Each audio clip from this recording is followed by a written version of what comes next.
ესე იგი, რუსეთი მტერია და არაბეთი იყო ჩვენი მოყვარე? რუსეთი მტერია და თურქეთი იყო ჩვენი მოყვარე?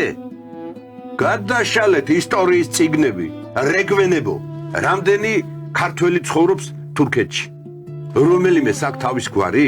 რუსეთში რამდენიც გინდა? ყველა თავისი გვარით არის ბატონებო. ახალი კათოლიკოს პატრიარქი მოსკოვის წმინდა გიორგის ეკლესიის წინამძღვარი იყო, ხო, გარკვეული პერიოდი. ერთი მითხარით თურქეთში მართლმადიდებლური ქრისტიანული ქართული ეკლესია სად არის? ჩვენი წინაპრების აშენებული იშხანი, შატბერდი, პარხალი, დოლისხანა რესტავრაციის უფლებას არ გაძლევენ, პირჯვარს ვერ გადაიწევ და სანთელს ვერ აანთებ.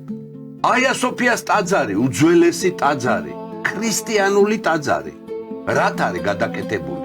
არის მეჩეთად გადაკეთებული? იგივე იქნებოდა აქ ჩვენი სვეტი ცხოველი გრემი და გელათი, ბატონებო. არ არის განსხვავება? რას ნიშნავს ქრისტიანული სახელმწიფო პოლიტიკა და მაჰმადიანური სახელმწიფო პოლიტიკა?